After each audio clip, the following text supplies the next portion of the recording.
ഗൾഫിൽ നിന്ന് ഭർത്താവ് 30 കൊല്ലം കഴിഞ്ഞിട്ട് എല്ലാം അവസാനിപ്പിച്ച് വരുമ്പോ തിരിച്ച് ഭർത്താവിന് കൊടുക്കാൻ അവരുടെ കയ്യിൽ 3-4 കോടി ഉണ്ടാവുക എന്നതാണ്.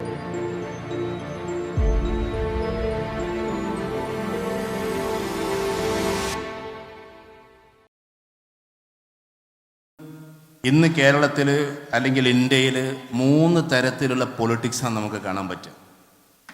ഞാൻ പൊളിറ്റിക്കൽ സയൻസോ പൊളിറ്റിക്സോ നിങ്ങളെ പഠിപ്പിക്കല്ല. Politics is a game play to attain and maintain power എന്ന് സാധാരണ മൊഗാന്തോ പറഞ്ഞു വെച്ചിട്ടുണ്ട്. മൊഗാന്തോ എന്ന് പറഞ്ഞാൽ ലോകം കണ്ട ഏറ്റവും വലിയ പൊളിറ്റിക്കൽ സയൻറ്റിസ്റ്റാണ്. അദ്ദേഹം പറയുന്നത് രാഷ്ട്രീയം ഒരു കളിയാണ്, അത് അധികാരം നേടിയെടുക്കാനും അത് നിലനിർത്താനുമുള്ള ഒരു ഗെയിമാണെന്നാണ്. മനസ്സിലായി? Politics it's a game play to attain and maintain power എന്നാണ്. പക്ഷെ അത് തെറ്റാണ് നമ്മെ സംബന്ധിച്ചിടത്തോളം. നമുക്കിതൊരു ഗെയിമൊന്നുമല്ല. പലർക്കും ഇത് ഗെയിമായിരിക്കും, ജീവിതത്തിൽ കളിക്കുന്ന കളി. പക്ഷേ ഇത് നിലനിൽപ്പിൻ്റെ ഒരു വല്ലാത്ത ശാസ്ത്രമാണ് നമ്മളിപ്പോൾ ഈ കൈകാര്യം ചെയ്തുകൊണ്ടിരിക്കുന്നത്. ഇന്ത്യയിൽ നടക്കുന്ന ഇത് സ്ത്രീകളും കൂടി ശ്രദ്ധിച്ച് കേൾക്കണം. രാഷ്ട്രീയം പറയുമ്പോൾ നമുക്ക് തോന്നിപ്പോകും ഇതൊന്നും ഞങ്ങൾ കേൾക്കേണ്ട കാര്യമില്ലല്ലോ, ഇത് ഈ KMCC-കാർ കേൾക്കേണ്ടതല്ലേ. അവനവൻ്റെ ഉടലിൽ തല വേണോ എന്നുള്ള ചർച്ച നടക്കുന്നതാണ് ഇപ്പോൾ പൊളിറ്റിക്സ്. അല്ലാതെ പാലുണ്ടാക്കണോ റോഡുണ്ടാക്കണോ എന്നതല്ല ഇപ്പോഴത്തെ പൊളിറ്റിക്സ്. അത് നമ്മൾ ശരിക്കും മനസ്സിലാക്കേണ്ട ഒരു കാര്യമാണ്. നമുക്കൊരു തോന്നലുണ്ടാകും ഇതൊന്നും ഞങ്ങളറിയാം. പ്രത്യേകിച്ച് പുതിയ തലമുറയിലെ കുട്ടികൾക്ക് പൊളിറ്റിക്സ് തീരെ അറിയേണ്ടെന്നൊക്കെ തോന്നിപ്പോകും. നമ്മൾ മനസ്സിലാക്കേണ്ടത് എക്സ്ട്രീം കമ്മ്യൂണലിസം വികസിച്ച് ഏകദേശം 28 സംസ്ഥാനങ്ങളും നിറഞ്ഞു കവിയാണ്. എന്താ കമ്മ്യൂണലിസം? കമ്മ്യൂണിസം അല്ല, കമ്മ്യൂണലിസം. കമ്മ്യൂണലിസം എന്ന് പറഞ്ഞാൽ വർഗീയവാദമാണ്. ആ വർഗീയവാദത്തിനെ വല്ലാതെ ഊക്കുകൾ കൂട്ടിയിട്ട് മറ്റൊരു വിഭാഗത്തിലൂടെ കൊണ്ടുവന്ന് NRC ഒക്കെ ഇൻട്രൊഡ്യൂസ് ചെയ്ത് അവസാനം അതെല്ലാം പൊട്ടിപ്പാളീസായി എന്ന് തോന്നുന്ന സമയത്ത് മറ്റൊരു സമയത്തിലൂടെ മറ്റൊരു രീതിയിലൂടെ മറ്റൊരു സ്ട്രാറ്റജിയിലൂടെ അതിങ്ങനെ എന്താക്കുകയാണ്, ഇമ്പോസ് ചെയ്തുകൊണ്ടിരിക്കുകയാണ്. തെരഞ്ഞെടുപ്പ് വരുന്ന സമയത്ത് നമ്മുടെ എല്ലാം കാർഡുകൾ ചെക്ക് ചെയ്യുമ്പോൾ വെല്ലിപ്പാൻ്റെ പേരെന്ത് എന്ന് ചോദിക്കുമ്പോൾ ഇതിൽ പല ആൾക്കാർക്കും അറിയില്ല. അറിയോ? നിങ്ങൾ പറ, ഇതിൽ എത്ര പേർക്ക് ഉപ്പാൻ്റെ പേരറിയാം? Please raise the hands. ആത്മാർത്ഥതയോടുകൂടി പൊക്കണം, വെറുതെ പൊക്കരുത്. കാസർകോട്ടുകാർ നല്ല സത്യസന്ധന്മാരാണ് എന്നും, അതുകൊണ്ട് വളരെ കുറച്ച് ആൾക്കാരെ പൊക്കിയിട്ടുള്ളൂ. വെല്ലിപ്പാൻ്റെ പേര് ചോദിച്ചാൽ വെല്ലിപ്പാൻ്റെ പേര് എത്ര പേർക്കറിയാം? ആകെ 2-3 പേർക്കാണ് ഇപ്പോൾ ഇതിലറിയാം. അപ്പം നമ്മളോട് ഏകദേശം ഒരു 920 മുതൽ ഇങ്ങനെ വെല്ലിപ്പാൻ്റെ പേര് ചോദിച്ചാൽ നമുക്കറിയില്ല. പിന്നെ ഇങ്ങനെ അവരുടെ ആധാരങ്ങൾ ഉണ്ടാക്കും, എങ്ങനെ വോട്ടർ പട്ടികയിലേക്ക് നമ്മൾ കൊണ്ടുപോകും. ആ ഒരു അവസ്ഥയിൽ നമ്മൾ കൺഫ്യൂഷൻ ആക്കിയിട്ട് ഇങ്ങനെ പോകുന്ന ഒരു സമയത്തിലാണ് ഒരു ഭാഗത്ത് നമ്മൾ നിൽക്കുന്നത്. അതിൻ്റെ ഒരുപാട് സ്ട്രാറ്റജി അവിടെ അങ്ങനെ നടക്കുന്നു. എത്രത്തോളം എന്ന് ചോദിച്ചാൽ സിവിൽ സർവീസുകാരാണ് ബുദ്ധിരാക്ഷസന്മാർ എന്ന് നമ്മൾ വാഴ്ത്തപ്പെടുമ്പോഴും അവർക്ക് മുകളിൽ അഡ്മിനിസ്ട്രേറ്റേഴ്സിനെ വെച്ചിരിക്കാൻ നമ്മളിൽ എത്ര പേരത് ശ്രദ്ധിച്ചെന്ന് എനിക്കറിഞ്ഞുകൂടാ. E.T. മുഹമ്മദ് ബഷീർ സാഹിബ് ചന്ദ്രികയിൽ അതിനെക്കുറിച്ച് ലേഖനം എഴുതിയതിൻ്റെ പേരിൽ പല പാർലമെന്റിലെ ക്വസ്റ്റ്യൻസും ഇപ്പോൾ അദ്ദേഹത്തിന് വേണ്ടി റിജക്റ്റ് ചെയ്തുകൊണ്ടിരിക്കുകയാണ്. ഞാൻ പറഞ്ഞു വരുന്നത്, അഥവാ സിവിൽ സർവീസ് അക്കാഡമി നടത്തിയിട്ടുള്ള പരീക്ഷയിൽ അല്ലെങ്കിൽ അവരുടെ ട്രെയിനിങ്ങിൽ പിന്നെ സിവിൽ സർവീസ് എക്സാമിനേഷനിൽ IAS, IFS, IES, IRS ഒക്കെ പാസ്സായിട്ടുള്ള ആളുകൾ ടോപ്പ് റേഞ്ചിൽ നിൽക്കേണ്ടിടത്തു നിന്ന് അതിൻ്റെ മുകളിലേക്ക് പൊളിറ്റിക്കലി തിരഞ്ഞെടുക്കപ്പെട്ട അഡ്മിനിസ്ട്രേറ്റേഴ്സിനെ വെച്ചുകൊണ്ട്, അതാണ് ഇപ്പം നമ്മൾ ഇവിടെയൊക്കെ കണ്ടത്, ഇവിടെ നമ്മുടെ ലക്ഷദ്വീപിലൊക്കെ കണ്ടത്. ആ ഒരു രീതിയിലേക്ക് അവരിങ്ങനെ ഒരുപാട് കാര്യങ്ങൾ ചെയ്തുകൊണ്ടിരിക്കുകയാണ്. അതൊരു എക്സ്ട്രീം കമ്മ്യൂണലിസമായി മാറിക്കൊണ്ടിരിക്കുകയാണ്. വർഗീയവാദത്തിൻ്റെ മറ്റൊരു പരിപ്രേക്ഷ്യം ഒരു ഭാഗത്ത്, വേറൊരു ഭാഗത്ത്, ഞാൻ രാഷ്ട്രീയം പറയല്ല, പ്രത്യേകിച്ച് കുടുംബങ്ങളും കൂടി മനസ്സിലാക്കാൻ വേണ്ടിയിട്ട് പറയാണ്, മറ്റൊരു ഭാഗത്ത് ഉള്ള രാഷ്ട്രീയം എക്സ്ട്രീം കമ്മ്യൂണിസമാണ്. കമ്മ്യൂണലിസം വേറെ, കമ്മ്യൂണിസം വേറെ. കമ്മ്യൂണിസം എന്ന് പറഞ്ഞിട്ടുണ്ടെങ്കിൽ ഇതിൻ്റെ നേരെ ഓപ്പോസിറ്റ് സൈഡാണ്. എന്ന് വെച്ചാൽ ഇവിടെ തീസ്റ്റുകൾ അഴിഞ്ഞാടുമ്പോൾ, തീസ്റ്റുകൾ എന്ന് പറഞ്ഞാൽ വിശ്വാസികളാണ്, അവർ വർഗീയതയിലേക്ക് അഴിഞ്ഞാടുമ്പോൾ എത്തീസ്റ്റുകൾ, ആ തീസ്റ്റിൻ്റെ കൂടെ ഒരു കൂടി ചേർത്താൽ എത്തീസ്റ്റായി. നിരീശ്വരവാദികൾ അതൊന്നും വേണ്ട എന്ന് പറഞ്ഞിട്ട് വേറൊരു ലിബറൽ മോഡിനെ കൊണ്ടുവരുന്നു. ഞാൻ കണക്ക് പറയുമ്പോൾ നിങ്ങൾ ഭയപ്പെടരുത്. എന്ന് വെച്ചാലും ഗവൺമെൻറ്റിൻ്റെ കണക്കനുസരിച്ച് കാസർഗോഡ് ജില്ലയിൽ, ഞാൻ നിങ്ങളെ കുറ്റപ്പെടുത്തല്ല കേട്ടോ, ഇത് ലൈവായിട്ടാണോ പോണേ? ലൈവ് ഉണ്ടോ? എന്നാൽ പിന്നെ ഞാൻ പറഞ്ഞല്ലേ ചില കാര്യങ്ങൾ. ഈ ലൈവാണെങ്കിൽ ആദ്യം പറയണം കേട്ടോ നിങ്ങൾ. കാസർഗോഡ് ജില്ലയിലാണ് ഏറ്റവും കൂടുതൽ മയക്കുമരുന്നിൻ്റെ ആവാസ കേന്ദ്രമായി കൊണ്ടിരിക്കുന്നത് എന്ന് സർക്കാരിൻ്റെ ഒരു പഠനമുണ്ട്. അത് ഈ ബാംഗ്ലൂരും ഇതൊക്കെ അടുത്തായതുകൊണ്ട് എന്നാണ് പഠനം. ഞാൻ നിങ്ങളെ സ്നേഹിച്ചുകൊണ്ട് പറയാണ്, കാസർഗോഡ് ജില്ല അത്ര ഇഷ്ടപ്പെട്ടുകൊണ്ട് പറയാണ്. അപ്പോൾ ഒരു ഭാഗത്ത് ഇതൊക്കെ വരുന്നത് എന്തുകൊണ്ടാണ്? ഈ ലിബറലിസം വന്നു കഴിഞ്ഞാൽ, ഇത്തരത്തിലുള്ള ചിന്താഗതികൾ വന്നു കഴിഞ്ഞാൽ ലക്ഷ്യബോധമില്ലാത്ത കുറെ ആളുകൾ ഉണ്ടാവുകയും ആ ലക്ഷ്യബോധമില്ലാത്ത ആളുകളെല്ലാം കൂടി ഒരുമിച്ച് കൂടി മറ്റൊരു പൊളിറ്റിക്സ് രൂപാന്തരപ്പെടുകയും ചെയ്യും. നമ്മെ സംബന്ധിച്ചിടത്തോളം നമ്മൾ ലക്ഷ്യബോധത്തോടു കൂടി പോകേണ്ടവരാണ്. ആ ഊക്കിനെ ഇല്ലാതെയാക്കി ഒരു ലിബറൽ മോഡലുള്ള ആളുകളെ കൊണ്ടുവരും. അതിനുവേണ്ടി സ്പോൺസർ ചെയ്യപ്പെടുന്ന സിനിമകൾ പോലുമുണ്ട്. സിനിമകൾ പോലും അതിനെക്കുറിച്ച് റിവ്യൂ നിങ്ങൾ വായിച്ചാൽ നിങ്ങൾക്ക് മനസ്സിലാവും. എല്ലാറ്റിൻ്റെ റിവ്യൂകൾ വായിച്ചുകൊണ്ടിരിക്കണം. പ്രധാനപ്പെട്ട നടന്മാരെ വെച്ചുകൊണ്ട് സിനിമകൾ പ്രദർശിപ്പിക്കുന്നു. ആ സിനിമ കാണുമ്പോൾ കുട്ടികൾക്ക് ഇതൊന്നും വലിയ തിരക്കേടില്ല എന്നുള്ള അവസ്ഥയിലേക്ക് കാര്യങ്ങൾ പോകുന്നു. ഞാൻ ഉദാഹരണത്തിന് 2 സിനിമയെക്കുറിച്ച് പറയാം. ഞാനതിനെ വിമർശിക്കല്ല. ഒരു റീഡിങ്, സോഷ്യൽ റീഡിംഗ് എന്ന് പറഞ്ഞൊരു സാധനമുണ്ട്, സാമൂഹ്യ വായന. ഉദാഹരണത്തിന് മോഹൻലാൽ എന്ന് പറയുന്ന അച്ഛൻ, അദ്ദേഹത്തിന്റെ മകൻ പൃഥ്വിരാജ് പഠിക്കാൻ വേണ്ടി ബാംഗ്ലൂരിലേക്ക് പോകുന്നു. അവിടെ വെച്ചൊരു പെൺകുട്ടിയെ കണ്ടുമുട്ടുന്നു. ആ പെൺകുട്ടിയുമായിട്ട് അങ്ങനെ മോശപ്പെട്ട ബന്ധത്തിലാകുന്നു. അവസാനം അതിലൊരു കുഞ്ഞ് ജനിക്കുന്നു. ആ കുഞ്ഞിനെയും കൊണ്ട് വീട്ടിലേക്ക് വരുന്നു. അതൊന്നും ഒരു പ്രശ്നമേ അല്ല എന്ന പിതാവ് മോഹൻലാൽ പറയുകയും ചെയ്യുന്നു. ഈ കഥകളൊക്കെ ഇവിടുന്ന് വരുന്നു. ഇതൊക്കെ ദർശന രൂപത്തിൽ കാണുന്ന കുട്ടികളുടെ ഐഡിയോളജി എത്രമാത്രം കോൺഫ്ലിക്റ്റ് ഉണ്ടാക്കുമെന്നറിയുമോ? നിങ്ങൾ വിചാരിക്കും ഒരു സിനിമ കണ്ടാൽ അത്രമാത്രം പ്രശ്നമൊന്നും ഉണ്ടാകില്ല. പക്ഷേ എഴുത്തിനേക്കാൾ 1000 ശക്തി മടങ്ങ് എന്തുണ്ട്, പവറാണ് സത്യത്തിലൊരു ദൃശ്യത്തിന്. ഒരു കാഴ്ചക്ക് അത്രമാത്രം പവറുണ്ട്. അപ്പൊ കുട്ടികൾ ഇത്തരത്തിലുള്ള പലതും, അതിന് സിനിമയ്ക്ക് പങ്കാളിത്തമുണ്ട്, സെമിനാറുകൾക്ക് പങ്കാളിത്തമുണ്ട്, ക്യാമ്പസിലേക്ക് കടന്നു വരുന്ന ചില ഡാൻസുകൾക്ക് പങ്കാളിത്തമുണ്ട്. ഇങ്ങനെ എല്ലാ ലിബറലിസവും കൊണ്ടുവന്ന് ഒരു പൊളിറ്റിക്സിനെ വലുതാക്കാൻ വേണ്ടി ശ്രമിക്കുന്ന വേറെ കുറെ പൊളിറ്റീഷ്യൻസ്, അതിൽ മയക്കുമരുന്നിന്റെ ചില അഭിവാഞ്ചമായ ഘടകങ്ങൾ വേറെ കിടക്കുന്നു. ഇങ്ങനെ ഒരുപാട് കുത്തൊഴുക്കത്തിലൂടെ നമ്മൾ പോയിക്കൊണ്ടിരിക്കുന്ന സമയത്ത് പൊളിറ്റിക്സ് അറിയില്ല, അതിലേക്ക് ബന്ധമില്ല എന്ന് നമ്മൾ പറയരുത്. കാരണം നമ്മൾ ഓരോരുത്തരും അത് അറിഞ്ഞിരിക്കേണ്ടവരാണ്. ഓരോരുത്തരും അതിനെപ്പറ്റി മനസ്സിലാക്കേണ്ടതാണ്. അപ്പൊ നമ്മൾ എക്സ്ട്രീം കമ്മ്യൂണലിസത്തിലേക്ക് പോകണോ,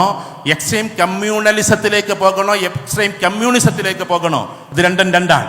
ഇത് തീരുമാനിച്ചുകൊണ്ട് അല്ല, ഞങ്ങൾക്ക് ഈ കമ്മ്യൂണലിസവും വേണ്ട, ഞങ്ങൾക്ക് ഈ കമ്മ്യൂണിസവും വേണ്ട, ഞങ്ങൾക്ക് വേണ്ടത് ഏറ്റവും നല്ല മോഡൽ ലിബറലിസമാണ്.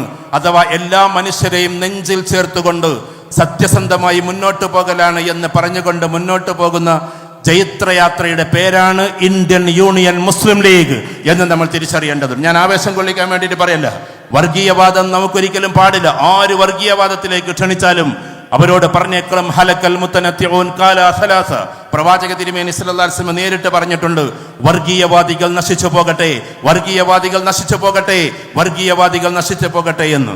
ആരാണ് വർഗീയവാദി എന്ന ചോദ്യത്തിന് പ്രവാചക തിരുമേനി സല്ലല്ലാഹു അലൈഹി വസല്ലം കൊടുത്ത മറുപടി, തന്റെ സ്വന്തം സമുദായം അന്യായത്തിൽ നിൽക്കുകയും ആ സ്വന്തം സമുദായമായതിന്റെ പേരിൽ ആ അന്യായത്തെ ന്യായീകരിക്കുകയും ചെയ്യുന്നവന്റെ പേരാണ് വർഗീയവാദി എന്നാണ്. ഈ കാലഘട്ടത്തിൽ നമ്മൾ പഠിക്കേണ്ട കാര്യമാണ്. ഉദാഹരണത്തിന്, എന്തെങ്കിലും ഒരിക്കലും പറയില്ല എന്ന് നമുക്ക് ഉറപ്പുണ്ട്. അതുകൊണ്ട് ഉദാഹരണം മുസ്ലിം ലീഗിനെ തന്നെ പറഞ്ഞോട്ടെ.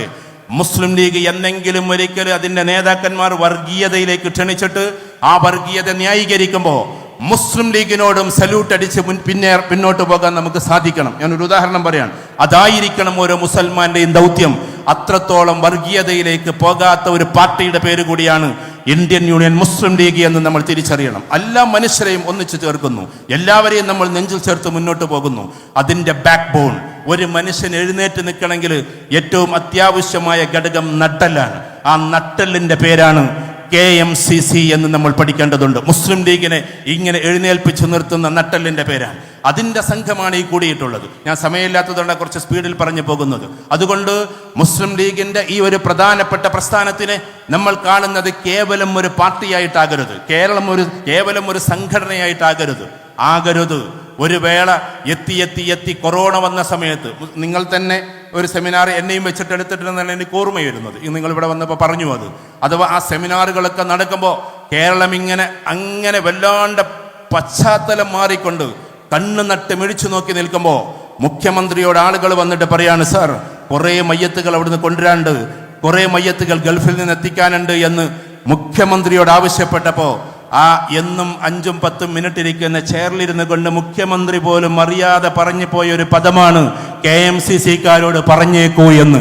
അത്രമാത്രം KMCC-കാർക്കാണ് അവിടെ ബന്ധമുള്ളത് എന്ന് തിരിച്ചറിഞ്ഞ മുഖ്യമന്ത്രി കൂടിയായിരുന്നു അന്നത്തെ മുഖ്യമന്ത്രി. പിന്നീട് എന്തായി എന്ന് നമുക്ക് അറിഞ്ഞുകൂടാ. ഞാൻ പറയുന്നത്, ഇത്രത്തോളം മാനവരാശിയെ സ്നേഹിച്ചുകൊണ്ട് അവരോടൊപ്പം നിന്നുകൊണ്ട് മുന്നോട്ട് പോകുന്ന ഈ പ്രസ്ഥാനം തകരാതിരിക്കണമെങ്കിൽ ചെയ്യേണ്ടുന്ന 2-3 കാര്യങ്ങളെക്കുറിച്ച് മാത്രം ചർച്ച ചെയ്തുകൊണ്ട് ഞാൻ എൻ്റെ ഈ സംസാരം അവസാനിപ്പിക്കുകയാണ്.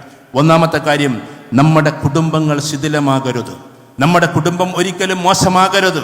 അതിന് 2-3 ഘടകങ്ങളുണ്ട്. അതിൽ ഒന്ന്, നമ്മുടെ ജില്ലകളെ, മലപ്പുറം ജില്ലയായാലും നിങ്ങളുടെ കാസർഗോഡ് ജില്ലയായാലും ഗ്രസിച്ചു കൊണ്ടിരിക്കുന്ന നിയോ ലിബറലിസമാണ്.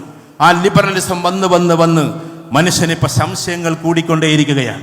കുറച്ച് കഴിഞ്ഞാൽ ഈ സ്ത്രീകളൊക്കെയും സത്യത്തിൽ മോഡിമോനാ പറഞ്ഞത് ശരിയാണ് എന്ന് പറയുന്നൊരു കാലം വരാനിരിക്കുന്നേ ഉള്ളൂ. എന്താ മോഡിമോനാ പറഞ്ഞത് കാര്യമാണെന്ന് പറഞ്ഞത്? അഥവാ നിങ്ങളൊക്കെയും പുരുഷന്മാരെ എതിർക്കുന്നൊരു കാലം വിത്തിൻ 5 years വരും. അത് ഏതാ കാര്യം എന്നറിയോ? സ്വത്ത് വിഭജനത്തിൽ നിങ്ങളുടെ കൂടെ സർക്കാർ ഉണ്ടെന്ന് പറഞ്ഞ് 50 സെന്റ് ഇങ്ങോട്ട് കൊടുക്കുമ്പോൾ 50 സെന്റ് നിങ്ങൾക്കും തരും. അപ്പൊ നിങ്ങൾ സ്വകാര്യതയിൽ പേരിട്ട് വിളിച്ചൊരു പേരുണ്ട്. എല്ലാ പെണ്ണുങ്ങളും കൂടി നമ്മളെ പ്രധാനമന്ത്രിക്കിട്ട പേരാണ് മോഡിമോൻ എന്ന്.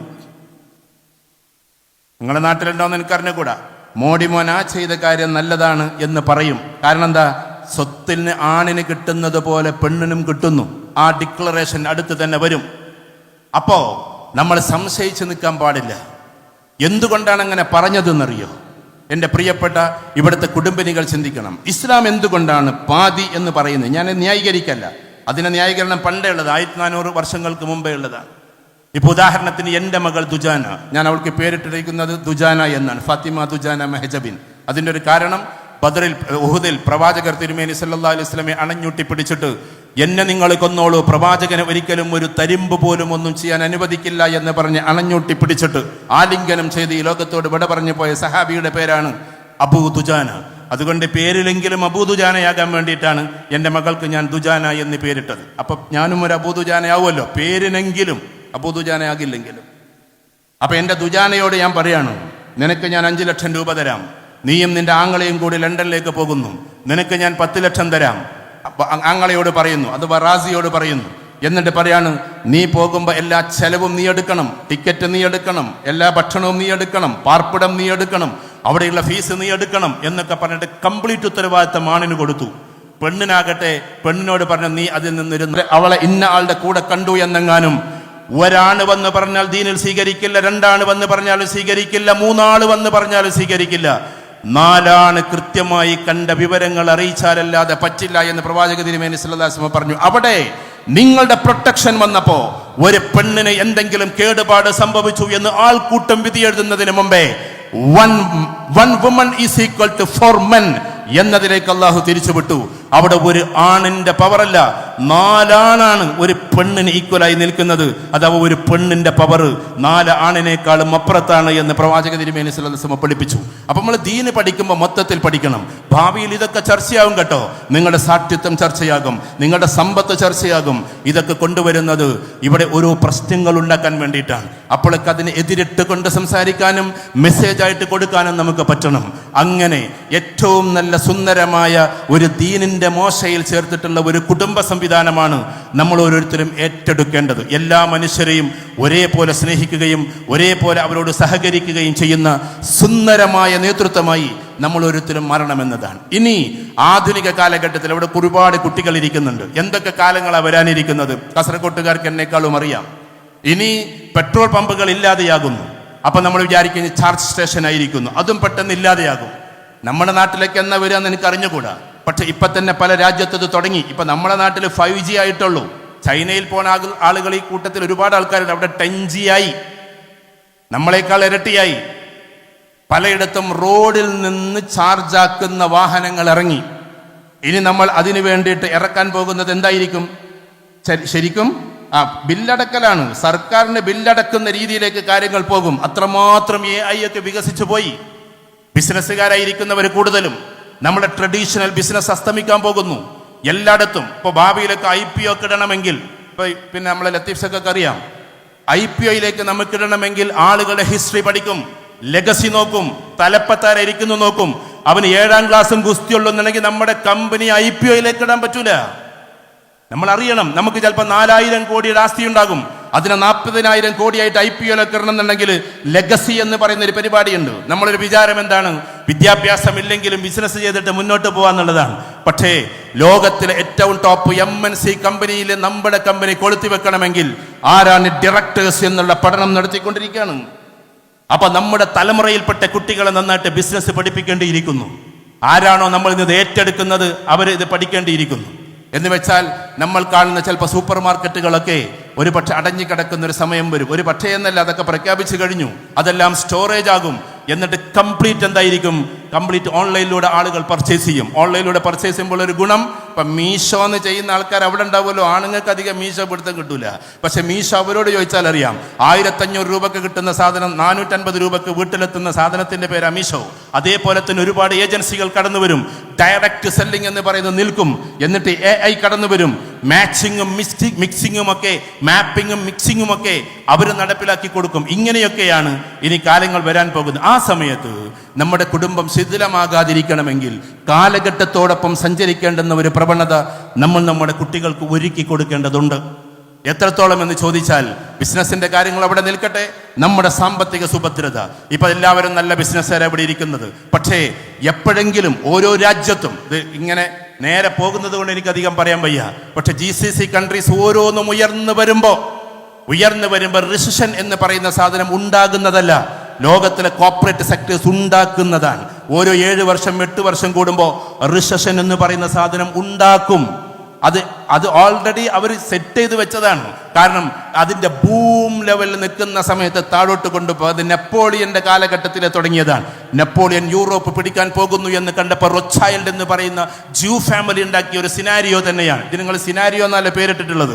അതുകൊണ്ട് ഏറ്റവും ടോപ്പ് റേഞ്ച് നിൽക്കുമ്പോൾ താഴോട്ട് കൊണ്ടുപോകാനും ഒരു കോർപ്പറേറ്റ് ഭീമന്മാരുണ്ട്.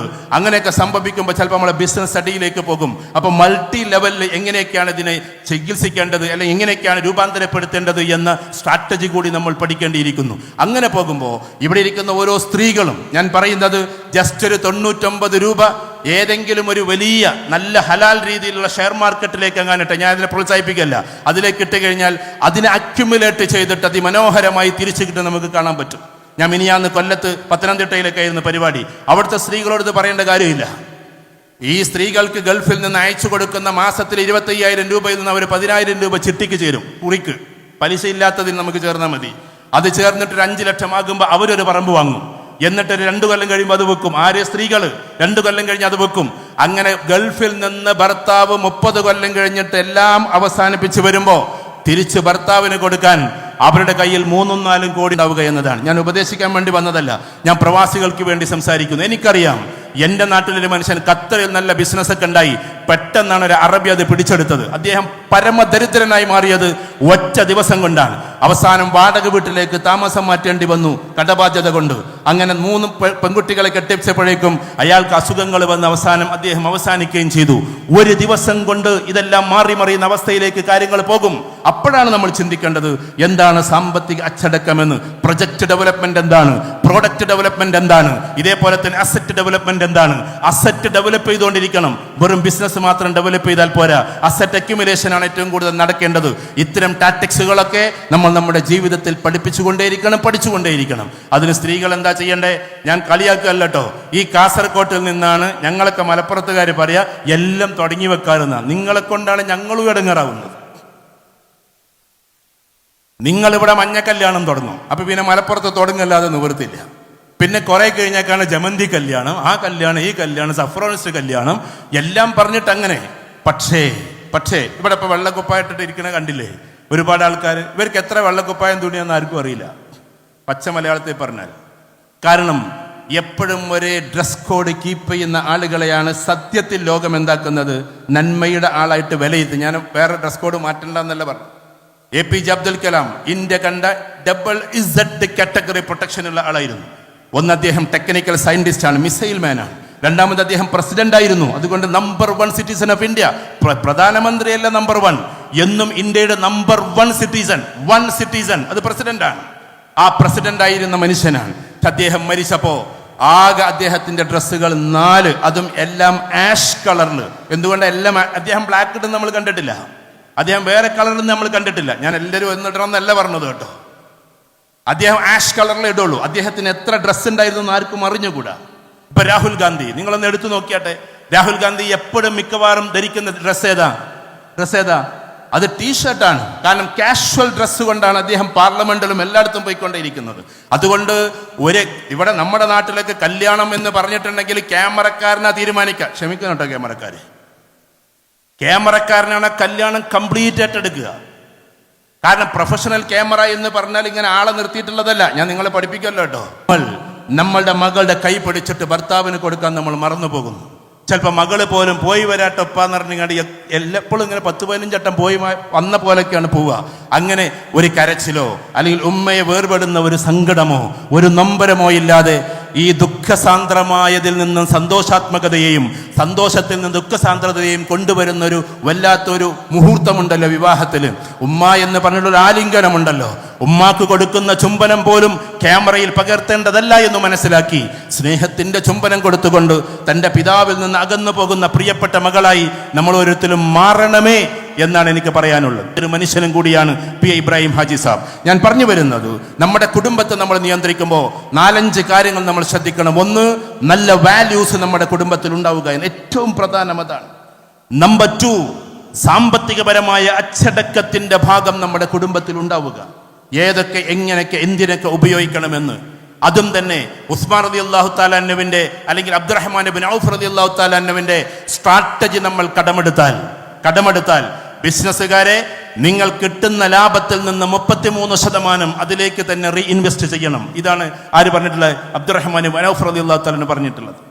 രണ്ടാമത്തത് 33%, ബാക്കി 33% ഉണ്ടല്ലോ, ഡൈവേഴ്സിഫിക്കേഷനിലേക്ക് വേണ്ടിയിട്ട് നിങ്ങൾ ഉപയോഗിക്കണമെന്നാണ്. വ്യത്യസ്ത ബിസിനസ്സിലേക്ക്. ഒന്ന്, ഏതിൽ നിന്നാണോ ലാഭം കിട്ടിയത് ആ ലാഭം കിട്ടിയ ബിസിനസ്സിലേക്ക് തന്നെ തിരിച്ചിടണം. മറ്റൊന്ന്, വ്യത്യസ്തമായ ബിസിനസ്സുകൾ തുടങ്ങണം. കാരണം ഒന്ന് പൊട്ടിയാലും ഒന്ന് തുടങ്ങാൻ നമുക്ക് സാധിക്കണം. അത് രണ്ടാമത്തെ 33. മൂന്നാമത്തെ 33-നെ 11 തിരിക്കണമെന്നാണ് അബ്ദുറഹ്മാൻ ഇബ്നു ഔഫ് റളിയല്ലാഹു തആല നമുക്ക് പഠിപ്പിച്ചു തന്നിട്ടുള്ളത്.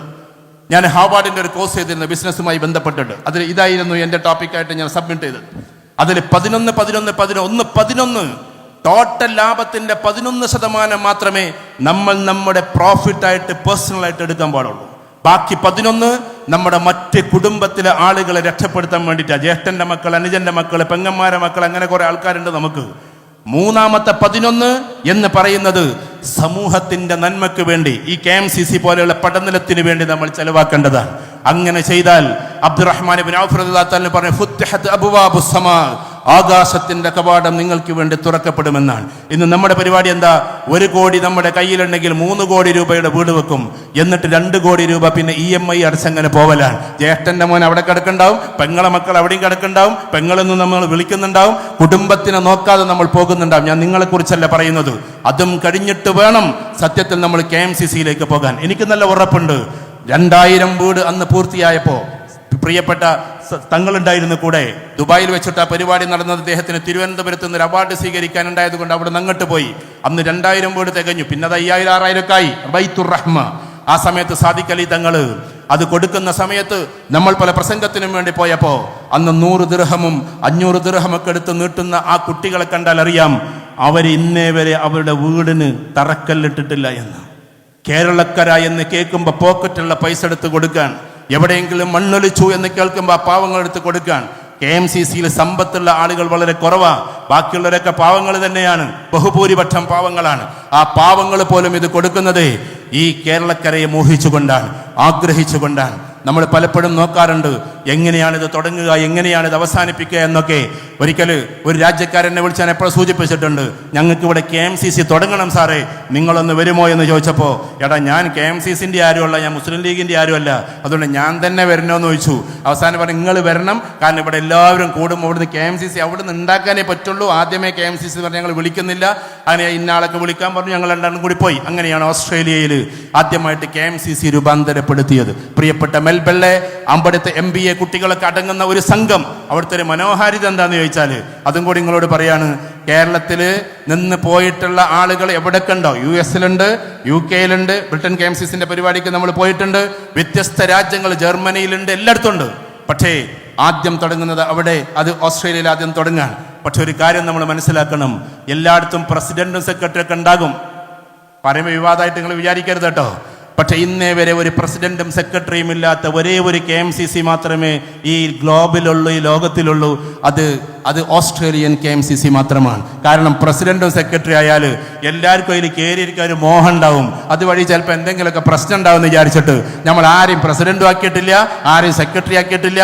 അത് രൂപീകരിച്ചിട്ട് പകലും ഒരു കാര്യം നമ്മളോട് ആവശ്യപ്പെടുന്ന സമയത്ത് ഒരിക്കലും നിങ്ങൾ അതിന് വിമുഖത കാണിക്കരുത്. പ്രത്യേകിച്ച് സ്ത്രീകളോട്. ഞാനിവിടെ പിരിവിൻ്റെ കാര്യത്തിന് ഞാൻ ഒരു ജീവിതത്തിൽ ഒരിക്കലും പ്രസംഗത്തിൽ പിരിവ് ഞാൻ നടത്തിയിട്ടില്ല. പ്രസംഗിക്കുന്ന സമയത്ത് ബക്കറ്റ് ഇങ്ങനെ പോവുകയാണെങ്കിൽ അതവിടെ വെച്ചോളൂ, എനിക്കൊരു പൈസയും തരണ്ടെന്ന് ഞാൻ പറയല. അതുകൊണ്ട് ഞാൻ പിരിക്കാൻ വന്ന എന്നാലും പറയാം, എപ്പോഴെങ്കിലും KMCC നമ്മളോട് ആവശ്യപ്പെടുമ്പോൾ, എന്തെങ്കിലും ഒരു പദ്ധതിക്ക് വേണ്ടി ആവശ്യപ്പെടുമ്പോൾ നിങ്ങളുണ്ടായിരിക്കണം പിൻബലമായി. ഈ ലോകത്തിൽ നിങ്ങൾ അറിയണം, കാലിക്കറ്റ് യൂണിവേഴ്സിറ്റി എന്ന് പറയുന്ന ഒരു യൂണിവേഴ്സിറ്റി ഉണ്ടാക്കണമെന്ന് നിങ്ങൾ കാസർഗോഡ് അടങ്ങുന്ന ജില്ലക്ക്, കാസർഗോഡ്, കണ്ണൂര്, മലപ്പുറം, വയനാട്, കോഴിക്കോട്, തൃശ്ശൂരിന്റെ ഒരു ഭാഗവും അടങ്ങുന്ന മൊത്തം ജില്ലക്ക് ഒരു യൂണിവേഴ്സിറ്റി വേണമെന്ന് അന്നൊരു പാവം കോയ ആവശ്യപ്പെട്ടു. എവിടെ? നമ്മുടെ നിയമസഭയിൽ. നിങ്ങളൊന്ന് അടിച്ചു നോക്ക്. ആ സമയത്ത് അന്നത്തെ ആള്, ഈ അടുത്തിടെ മരിച്ചുപോയ ആള് വരെ അന്നുണ്ടാ ചോദ്യം ചോദിച്ചതിൽ, കൊട നന്നാക്കുന്നവർക്ക് എന്തിനാണ് യൂണിവേഴ്സിറ്റി? നമ്മളെല്ലാവരെയും, കാസർകോട്ടുകാരെയും മലപ്പുറത്തുകാരെയും വെറും കൊട നേരാക്കുന്ന ആളുകളായി, കൊടക്കമ്പി നേരെയാക്കുന്ന ആളുകളായി മാറ്റി. അന്ന് കൊട നന്നാക്കുന്നവർക്ക് എന്തിനാണ് യൂണിവേഴ്സിറ്റി? അഥവാ 3ാം ക്ലാസ്സും കുസ്തിയൊക്കെയല്ലേ ഉള്ളൂ, ഇപ്പൊ തന്നെ നിങ്ങളൊക്കെ ഇതിനെക്കുറിച്ച് ആലോചിക്കുകയാണോ എന്നുള്ളതായിരുന്നു ചോദ്യം. അന്ന് തിരുവനന്തപുരത്ത് നിന്ന് പത്മിനി കാറിൽ അത്തോളിയിൽ വന്നിറങ്ങുന്നത് വരെ ആ പാവം മനുഷ്യൻ കരഞ്ഞു. ഇവിടെ ലത്തീഫ് ഷാ പറഞ്ഞല്ലോ, ഈ KMCCയും CH സെന്ററും ഒക്കെ ഒരു നാണയത്തിന്റെ 2 ഇരുവശങ്ങളാണ് എന്ന്. ആ പാവം മനുഷ്യൻ കരഞ്ഞു. അന്ന് മുതൽ പ്രസംഗിച്ചിട്ടുണ്ട്. ചരിത്രം നിങ്ങൾ പരിശോധിക്കൂ. നിങ്ങളുടെ ഈ കാസർഗോഡിന്റെ മഞ്ചേശ്വരം മുതൽ, കേരളം അവസാനിക്കുന്ന മഞ്ചേശ്വരം മുതൽ മലബാർ അവസാനിക്കുന്ന ചാവക്കാട് വരെ തെരുവോരങ്ങളിൽ കടന്ന് പ്രസംഗിച്ചു ആ പച്ചയായ മനുഷ്യൻ. അന്ന് പ്രസംഗിച്ചത് എന്താണെന്നറിയോ? പുതിയ തലമുറക്ക് ആ ഭാഷ അറിയില്ല. നിങ്ങൾ 4 അണത്തൊട്ടെറിഞ്ഞത്, നിങ്ങൾ 8 അണത്തൊട്ടെറിഞ്ഞവ, എൻ്റെ പ്രിയപ്പെട്ട ഉമ്മാമ്മമാരെ, കാച്ചുതുണിയെടുത്ത ഉമ്മാമ്മമാരെ. കാച്ചുതുണി എന്ന് പറഞ്ഞ തുണിയെ നിങ്ങൾക്ക് അറിഞ്ഞുകൂടെ? ചിലപ്പോൾ ഇപ്പോൾ പഴയ ആൾക്കാർക്കൊക്കെ അറിയാം. അതിനൊരു കോന്തലയുണ്ടായിരുന്നു. കോന്തലയിൽ കെട്ടുക എന്നാ പറയാ. 4 അണ എന്ന് പറഞ്ഞാൽ 25 പൈസ, 8 അണ എന്ന് പറഞ്ഞാൽ 50 പൈസ. അത് ഈ കോന്തലയിലെ കെട്ടിവെക്ക സ്ത്രീകള്. നിങ്ങളുടെ കോന്തലയിൽ കെട്ടിവെച്ച 50 പൈസ അഥവാ നാണയത്തൊട്ടുകൾ എറിഞ്ഞത് 4 അണയുടെ 8 അണയുടെ. അന്ന് യൂണിവേഴ്സിറ്റി എന്ന് ഇംഗ്ലീഷിലോ സർവകലാശാല എന്ന് മലയാളത്തിലോ പൂർത്തീകരിച്ച് പറയാൻ കഴിയാത്ത പാവം ഉമ്മാമ്മമാർ എറിഞ്ഞു കൊടുത്ത ആ പൈസ കൊണ്ട് തുടങ്ങി വെച്ചതാണ് പ്രശസ്തമായ കാലിക്കറ്റ് യൂണിവേഴ്സിറ്റി എന്ന് നമ്മൾ ഓരോരുത്തരും തിരിച്ചറിയേണ്ടതുണ്ട്. അല്ലാതെ ആരുടെയും ഔദാര്യം കൊണ്ട് തുടങ്ങിയതല്ല. നിങ്ങൾ ഇവിടെ നിന്ന് പോയിട്ട് വീട്ടിൽ പോയിട്ട് ഞാൻ വിദ്യാർത്ഥികളോട് പറയുന്നു, നിങ്ങൾ ലീഗുകാരുടെ പ്രസംഗം കേൾക്കല്ലേ, KMCCക്കാരുടെ പ്രസംഗം കേൾക്കല്ലേ. ഈ കാര്യത്തിൽ നിങ്ങൾ പോയിട്ട് ജസ്റ്റ് വീട്ടിൽ പോയിട്ടൊന്ന് ഗൂഗിൾ ചെയ്ത് നോക്ക്, who is the founder of Calicut university എന്ന്. ആ ഗൂഗിൾ നിങ്ങൾക്ക് മറുപടി പറഞ്ഞു തരും. ChatGPTയുടെ പ്രൈമും നോർമലും നിങ്ങൾക്ക് മറുപടി പറഞ്ഞു തരും. ഒരേ ഒരു മറുപടി, CH Muhammad Koya is the founder of Calicut university എന്ന്. ആ യൂണിവേഴ്സിറ്റിയിൽ നിന്നാണ് പിന്നീട് നമ്മളെല്ലാവരും ഡിഗ്രി പഠിച്ച് PG പഠിച്ച് പുറത്തിറങ്ങുന്നത്. അതുകൊണ്ട് CH മുഹമ്മദ് കോയ സാഹിബ് സ്വപ്നം കണ്ടതുപോലെ KMCCയുടെ വക്താക്കളോട് ഞാൻ പറയുന്നു, നമ്മുടെ ഭാവിയിലുള്ള തലമുറ മാസ്മരിക വിദ്യാഭ്യാസം കഴിഞ്ഞ ആളുകളായിരിക്കണം. നാളെ നിങ്ങൾ KMCCക്കാർ ഇവിടെ വന്നിട്ട് ആദരിക്കപ്പെടുന്ന സമയത്ത് ആദരിക്കുമ്പോ ഒരുപാട് IITians വന്നിട്ടായിരിക്കണം ഇവിടെ നിന്ന് ഈ ആദരം ഏറ്റുവാങ്ങേണ്ടത്. കാരണം ഈ കാണുന്ന കാസർഗോഡ് ജില്ലയുടെ KMCCയുടെ ആ ഒരു പ്രബലമായ പിന്താങ്ങ് കൊണ്ട് ഏറ്റവും കൂടുതൽ ആളുകൾ ഇറങ്ങേണ്ടത് IITയിൽ നിന്നാണ്. എന്താ IITയുടെ പ്രത്യേകത? നമുക്ക് IIT എന്നൊക്കെ പറഞ്ഞാൽ ചിലപ്പോൾ ചെറുതായിട്ടൊക്കെ തോന്നും. സൂര്യനാരായണൻ അദ്ദേഹത്തിന്റെ മകൻ, അദ്ദേഹം ഇൻഫോസിസിന്റെ ചെയർപേഴ്സൺ ആണ്. അദ്ദേഹം US കൊണ്ടുപോയിട്ട് മകനെ ചേർത്തത് പഠിക്കാൻ. അങ്ങനെ ഒരിക്കലും മകനെ കാണാൻ വേണ്ടി US പോയി. അതും കൂടി നിങ്ങളൊന്ന് വായിക്കണം. അതിന്റെ കൂട്ടത്തിൽ US പോവാണ് മകനെ കാണാൻ. ആ സമയത്ത് അവിടെ നിന്ന് ചോദിക്കുകയാണ്, നിങ്ങൾ എന്താ സാർ ഇന്ത്യയിലെ ഇത്രയും വലിയ സ്ഥാപനങ്ങളൊക്കെ ഉണ്ടായിട്ട് US കൊണ്ടുവന്ന് ചേർത്തത് എന്ന പത്രക്കാരുടെ ചെറുതായിട്ടൊരു കൊളുത്തി വലിഞ്ഞ ഒരു ചോദ്യം. അദ്ദേഹം അന്ന് മറുപടി എന്താ കൊടുത്തതെന്നറിയോ? IITയുടെ എൻട്രൻസ് എക്സാമായ JEE പാസ്സാകാത്തത് കൊണ്ട് എന്നാണ്. ജോയിന്റ് എൻട്രൻസ് എക്സാം പാസ്സാകാത്തത് കൊണ്ട്. അതുകൊണ്ട് IITയെ നമ്മൾ ചെറുതാക്കണ്ട. നിങ്ങളറിയോ, ഇന്ന് ലോകത്തിലെ ഏറ്റവും ടോപ്പ് മദർ കമ്പനി അത് ആൽഫബറ്റാണ്. അതിന്റെ ഒരു കമ്പനിയാണ് ഗൂഗിള്. ആ ആൽഫബറ്റിന്റെ തലക്കത്തിരിക്കുന്നത് ആരാന്നറിയോ?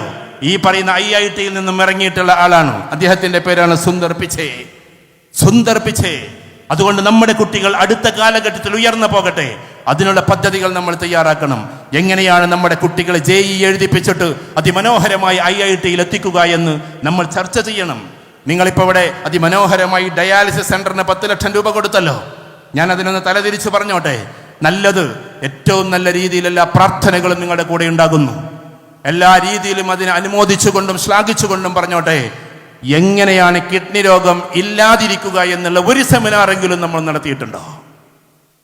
പ്രൊആക്റ്റീവായിട്ട് പോകണം, നമ്മൾ റിയാക്റ്റീവായിട്ട് പോകണം. കുറേ ആൾക്കാർക്ക് ഈ രോഗം വന്നിട്ട് ഡയാലിസിസ് സെന്ററിൽ തുടങ്ങലല്ല അതിൻ്റെ രീതി. വരാനിരിക്കുന്ന ആളുകൾക്ക് അതെങ്ങനെ വരാതിരിക്കുക എന്നതിൻ്റെ ഭക്ഷണ ക്രമീകരണങ്ങളും അവിടെ അച്ചടക്കപരമായ രീതിശാസ്ത്രങ്ങളും എങ്ങനെയാണ് പാലിക്കേണ്ടത് എന്ന സെമിനാറുകൾ നടക്കട്ടെ.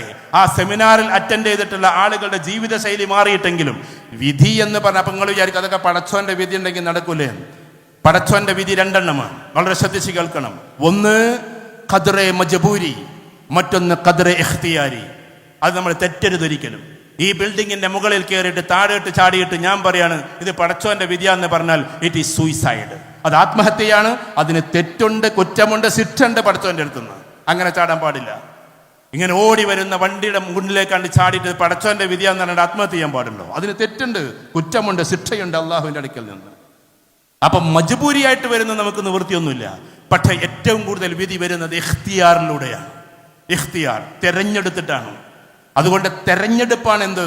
നമ്മുടെ കിഡ്നി രോഗങ്ങളിൽ പലതും, അതല്ലാതെയും വരാം. കാരണം അടിക്കടിയായിട്ട്, ഉദാഹരണത്തിന് രാവിലെ വെള്ളം കുടിക്കണമെന്ന് നമ്മളോട് സെമിനാറിൽ പറയും, അപ്പം നമുക്കത് പാലിക്കണമെന്ന് തോന്നും. ഏറ്റവും കൂടുതൽ ഇപ്പൊ 10 വയസ്സിന്റെയും 20 വയസ്സിന്റെയും അടുക്കുള്ള കുട്ടികൾക്ക് ഡയാലിസിലെ, നിങ്ങൾക്ക് ആശുപത്രി നടത്തുന്നവരല്ലേ, 10-40 ആശുപത്രിയുടെ മേലെ അദ്ദേഹം നടത്തുന്നുണ്ട്. അതേപോലെ സ്കൂളുകൾ ഒരുപാട് ഇവിടെ നടത്തുന്നുണ്ട്. ഒന്ന് എഡ്യൂക്കേഷൻ, മറ്റൊന്ന് ഹെൽത്ത്.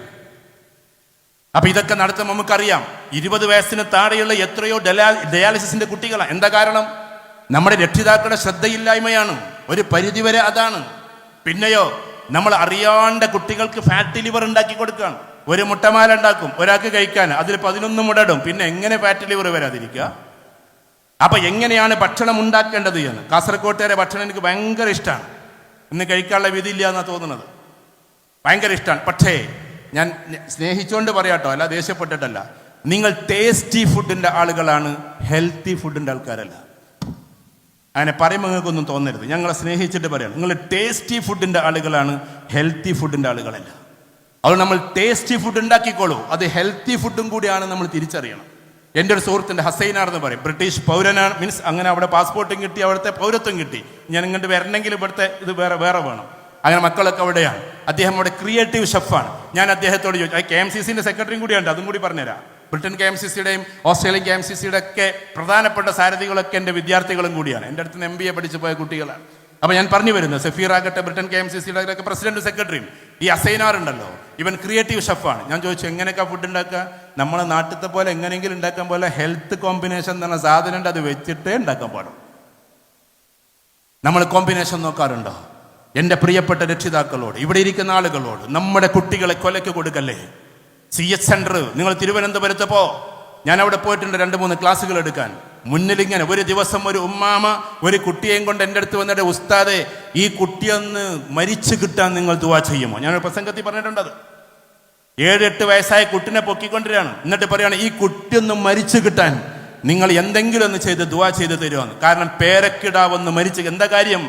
പാവത്തിന്റെ വേദനയും അലറിവിളിയും കേട്ടിട്ട് ഈ പാവം പെറ്റുമ്മക്ക് നോവുന്നതിനേക്കാൾ ചിലപ്പോൾ പോറ്റുമ്മക്ക് നോവുമെന്ന് പറയുന്നത് പോലെ ഈ വല്യമ്മ കരഞ്ഞ് പേരക്കുടിയുടെ കരച്ചിൽ കേൾക്കാൻ വയ്യാതെ മരിച്ചു കിട്ടാൻ ദുആ ചെയ്യുമോ എന്ന് പറയുന്ന അവസ്ഥയിലേക്ക് എത്തി. എന്തുകൊണ്ടെത്തി? പലപ്പോഴും നമ്മൾ ചിന്തിക്കേണ്ടത് ആ കുട്ടിയാകില്ല ഒരു പക്ഷെ അതിന്റെ കാരണം മറ്റു പലതുമാകാം. അതുകൊണ്ട് ആ കാരണങ്ങളൊക്കെ ഇല്ലാതെ ആക്കിയിട്ടും അള്ളാഹു തരുന്നുവെങ്കിൽ പിന്നെ സ്വീകരിക്കലല്ലാതെ നിവൃത്തിയില്ല. മജ്ബൂരിയിലേക്ക് കടന്നാൽ പിന്നെ നിവൃത്തിയില്ല. പക്ഷേ ഇഖ്തിയാർ നമ്മൾ തിരഞ്ഞെടുക്കരുത്. അതുകൊണ്ട് കുടുംബജീവിതം നയിക്കുമ്പോൾ ഹെൽത്ത് എന്ന് പറയുന്ന കോൺഷ്യസ് നമുക്കുണ്ടാക്കണം, ഫിനാൻസ് എന്ന് പറയുന്ന കോൺഷ്യസ് നമുക്കുണ്ടാകണം, ഇതേപോലെ തന്നെ എഡ്യൂക്കേഷൻ എന്ന് പറയുന്ന കോൺസെപ്റ്റ് ഉണ്ടാകണം. അതിലേറെ ഉപരിയായി എല്ലാവരിലും ദീനുണ്ടാകണമെന്ന കോൺസെപ്റ്റ് നമുക്കുണ്ടാകണം. അറിയാതെ നമ്മളെ വീട്ടിൽ നിന്ന് പടിയിറങ്ങിക്കൊണ്ടിരിക്കുകയാണ്. ഞാൻ വീണ്ടും ആവർത്തിച്ചു പറയാൻ കാരണം എന്താ? ഒന്ന് ലിബറലിസ്റ്റുകളാണ്. അവരിങ്ങനെ ഓരോ ചോദ്യം ചോദിക്കുകയാണ്. ആ ചോദ്യത്തിൽപ്പെട്ട പ്രധാനപ്പെട്ട ഒരു ചോദ്യമാണ് എന്ത്? ഇപ്പൊ കണ്ടില്ലേ നിങ്ങൾ അങ്ങനെ ഇങ്ങനെ എന്നൊക്കെ പറഞ്ഞാൽ ആരിഫുദ്ദീൻ അവിടെ നിന്ന് ആരിഫ് ഹുസൈൻ അവിടെ നിന്ന് ചോദിക്കുന്നു, മറ്റൊരു ഇവിടെ നിന്ന് ചോദിക്കുന്നു, കുട്ടികൾ അന്തിച്ചു നിൽക്കുകയാണ്. അതുകൊണ്ട് എനിക്ക് എല്ലാ സംഘടനക്കാരോടും, ഇത് ക്യാമറയുടെ നാളെ ആളുകൾ അറിയായിരിക്കും, എനിക്ക് പ്രത്യേകിച്ച് ഒരു സംഘടനയുമായി ബന്ധമില്ല. ഞാൻ എല്ലാ സംഘടനക്കാരോടും ഒരേപോലെ നിൽക്കുന്ന ആളാണ്. അതുകൊണ്ട് ഈ കുട്ടികളെ കൗൺസിലിംഗ് നടത്തി വരുന്ന ഒരു ചെറിയ വ്യക്തി എന്നുള്ള നിലക്ക് ഞാൻ നിങ്ങളോട് പറഞ്ഞോട്ടെ, ഒരുപാട് കുട്ടികളുടെ കേസ് അറിയുന്ന കൂട്ടത്തിൽ അറിഞ്ഞോട്ടെ, ദയവ് ചെയ്തിട്ട് മതസംഘടനകൾ പരസ്പരം തർക്കിക്കാതിരിക്കുക. ആ തർക്കത്തിൽ നഷ്ടപ്പെടുന്നത് നമ്മുടെ കുട്ടികളുടെ കോൺഫിഡൻസ് ആണ് എന്ന് നമ്മൾ തിരിച്ചറിയേണ്ടതുണ്ട്. കോൺഫിഡൻസ് ആണ്. നമുക്ക് വേണമെങ്കിൽ അങ്ങോട്ടും ഇങ്ങോട്ടൊക്കെ പറഞ്ഞിട്ട് പുലമ്പാം, അങ്ങോട്ടും ഇങ്ങോട്ട് ദേഷ്യപ്പെടാം, പരസ്പരം വാഗ്വാദത്തിൽ ഏർപ്പെടാം. പക്ഷേ ഈ മതസംഘടനകളുടെ ഈ വാഗ്വാദത്തിൽ തകർന്നു പോകുന്നത് പാവപ്പെട്ട കുട്ടികളുടെ കോൺഫിഡൻസ് ആണ്. ഫറൂഖ് കോളേജിൽ ക്ലാസ് എടുക്കുമ്പോൾ ഞാൻ കുട്ടികളോട് ചോദിച്ചിട്ടുണ്ട്. കുട്ടികൾ ബഹുഭൂരിപക്ഷവും പറയുന്നത് എത്തീസ്റ്റുകളുടെ ക്ലാസ് കൊണ്ടൊന്നുമല്ല, ഇവരുടെ പരസ്പരമുള്ള തല്ലുകൊണ്ടാണ് ഞങ്ങൾ ബാക്കോട്ട് പോകുന്നത് എന്നാണ്. എനിക്ക് ആരോടും വിരോധമില്ല, ആരോടും പ്രത്യേകിച്ച് കമ്മിറ്റ്മെന്റുമില്ല. അതുകൊണ്ട് സ്നേഹത്തോടു കൂടി പറഞ്ഞോട്ടെ, എല്ലാവരെയും ഒന്നിച്ചിരുത്താൻ നമുക്ക് പറ്റണം. സംഘടനാപരമായ സങ്കുചിതത്വമില്ലാതെ എല്ലാം തുറന്നു പറഞ്ഞു എല്ലാവരെയും ഒന്നിച്ചു നിർത്താൻ പറ്റുന്ന പ്ലാറ്റ്ഫോമിന്റെ ഒരേ ഒരു പേര് ഇന്ത്യൻ യൂണിയൻ മുസ്ലിം ലീഗ് എന്നാണ്. അത് അങ്ങനെ തന്നെ നമ്മൾ തീരുമാനിക്കണം. എല്ലാവർക്കും ഒന്നിച്ചിരിക്കാനുള്ള വേദിയാണ് അത്. അതിനൊരിക്കലും തകർത്തെറിയരുത്. ഒരു സംഘടന തകരുന്നത് എപ്പോഴാണെന്നറിയോ? സംഘടന തകരുന്നത് എപ്പോഴാ? സത്യത്തിൽ രണ്ട് കാരണങ്ങളെ കൊണ്ടാണ്. ഒരു ബിൽഡിംഗ് തകരുന്നത് എപ്പോഴാ? ബുൾഡോസർ വന്നിട്ട് ഇങ്ങനെ തകർക്കുമ്പോൾ ഇത് തകരും അല്ലേ? ഒരു ബുൾഡോസർ വന്നിട്ടാണ് തകർത്താൽ ഇത് തകരും. പക്ഷെ ബുൾഡോസർ വരും നമ്മൾ കാണും നമ്മൾ, അതുകൊണ്ട് നമ്മൾ മെല്ലെ തടഞ്ഞു നിർത്തും. പക്ഷേ പിന്നെ ഇതൊരു തകരലുണ്ട്. വെഞ്ചതിൽ വരുമ്പോൾ, വെഞ്ചതിൽ പുറത്തുനിന്നല്ല വരിക, അറിയാതെ ഉള്ളിൽ നിന്നാണ് അത് ജന്മമെടുക്കുക. അത് വീഴുന്നത് പിന്നെ നമ്മൾ കാണൂല.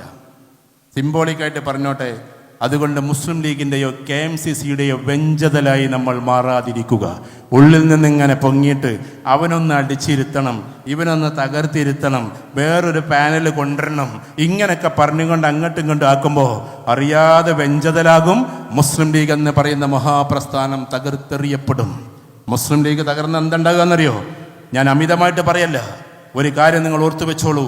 ഇതിന് എതിരെ ലേഖനം എഴുതുന്ന ആൾ വരെ പറഞ്ഞു പോയി, മുസ്ലിം ലീഗിൻ്റെ സംഘടനാ പാടവങ്ങളും അതിൻ്റെ ആ ഒരു വല്ലാത്തൊരു സ്നേഹവും നഷ്ടപ്പെട്ടു പോയാൽ 50 വർഷം പിന്നിട്ടാലും പിന്നെ അത് തിരിച്ചു പിടിക്കാൻ കഴിയില്ല. അതിൻ്റെ കോൺസിക്വൻസ് നിങ്ങൾ അറിയണം. എല്ലാവരെയും ഒന്നിച്ചിരുത്താനുള്ള ഈ ഒരു വല്ലാത്തൊരവസ്ഥ ഉണ്ടല്ലോ, ഇതിനേക്കാൾ കൂടുതൽ മുസ്ലിങ്ങൾ എവിടെയുണ്ട്? യു പിയിലെ മുസ്ലിങ്ങളെ നമ്മൾ കുറ്റപ്പെടുത്തല്ല. പക്ഷെ അവിടെ എന്തില്ല? ഐക്യപ്പെട്ടിരിക്കുന്നില്ല.